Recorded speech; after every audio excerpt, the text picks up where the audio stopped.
The Audio-Technica ATH-M50X are some of the most widely recommended headphones out there, considered by many to be the absolute best all-around performers in the sub-$150 range.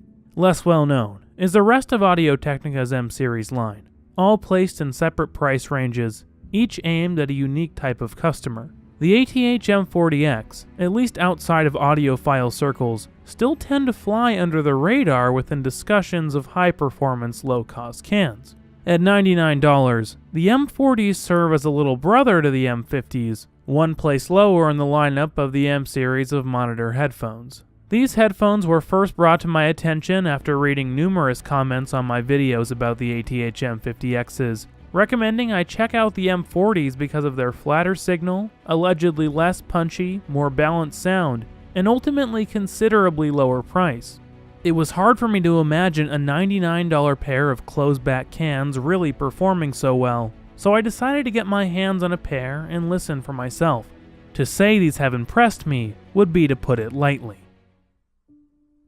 These headphones share a similar design with the rest of the M-Series line, striking me as something of a cross between the M20s and the M50s. To be completely honest, these things do feel rather cheap and a far cry from any of the more premium headphones I have used. With that being said, however, I must acknowledge that I think these are a situation where the far majority of what you are paying for is sound as opposed to design.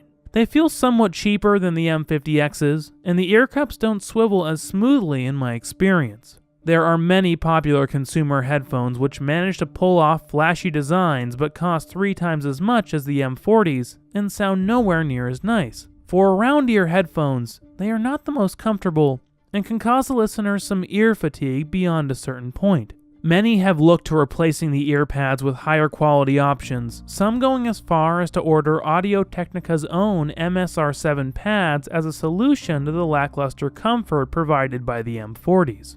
I didn't do this, however, and would say that while these are not the most comfortable pair of cans in the world, they are simultaneously not unusable, and are satisfactory when you consider the excellent sound these things put out. Compared to some other high-performance, low-cost headphones I have seen, the M40s look fine when being worn walking around. They aren't exactly stylish, but around-ear headphones with large drivers rarely are. On the whole, while they are not a particularly premium-feeling pair of cans, this can be forgiven when you hear how they sound. As is the case with virtually all Audio-Technica products, sound performance is the strongest aspect of the M40Xs. To really get the most out of these things, I use them with my usual setup, the Audient ID44 streaming high-fidelity tracks through Tidal. Additionally, I listen a bit through my iPhone SE. I know, an old phone, but at least it has a headphone jack. These headphones were effortlessly powered by the Audient's powerful amp. However, they were also more than usable with the iPhone, but definitely perform much better when using a high-quality DAC amp setup. The ATH-M40X are tuned to be pretty flat, offering a more neutral sound which comes off as far less punchy and perhaps exciting than something like the M50s. Natural would be the right word to describe their sound. There is a consistent smoothness when listening to music, and a genuine balance between low, mid, and high ends. As someone who uses the reference-grade open-back ATH-R70Xs as my daily drivers, the fairly flat signal from the M40s was a pleasant surprise.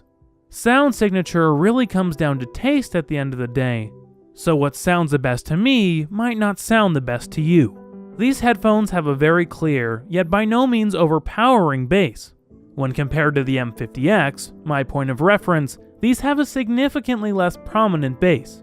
While the M50X are certainly more balanced than your average pair of consumer headphones, in the world of high-performance headphones, they are considered quite far from flat and place particular emphasis on certain frequencies in order to produce a more exciting, in-your-face type of sound. The M40X take a different approach, and instead choose to offer the most natural, balanced sound possible for a pair of lower-cost closed-back cans. Personally, as someone who loves flatter sound, the M40Xs really hit the sweet spot for me.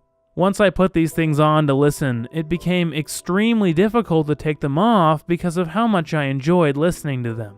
I listened to them with my usual assortment of alternative, hip-hop, indie folk, classical, and a few more different genres. The headphones play music in a way that is extremely close to how the original recording was mastered, not really adding or taking anything away from the original songs. I was shocked by how they performed, considering not only their closed-back design, but more importantly their price point of $99. The truth is, I actually vastly prefer the sound these put out when compared to my M50Xs, something I never expected to be saying here on this channel. However, as I said before, I am really a fan of flat-sounding headphones, which, truth be told, are not the right fit for everyone.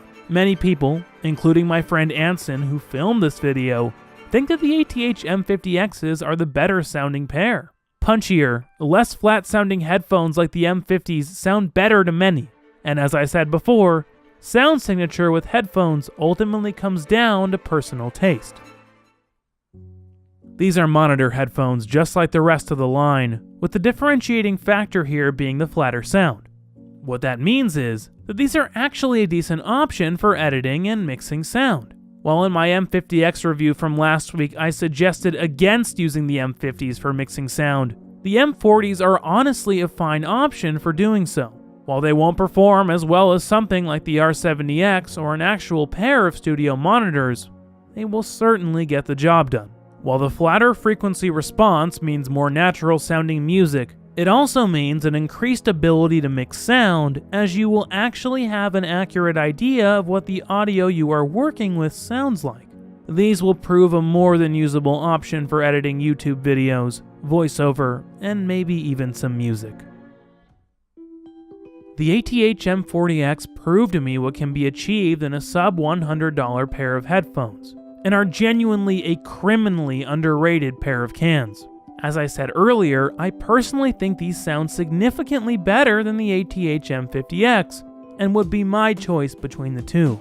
While their comfort and build quality leave a bit to be desired, that is more than forgivable after factoring in their superb sound quality. Their flat frequency response won't be for everyone, and certainly isn't the kind of highly colored sound most consumers shopping in the sub $100 range are used to.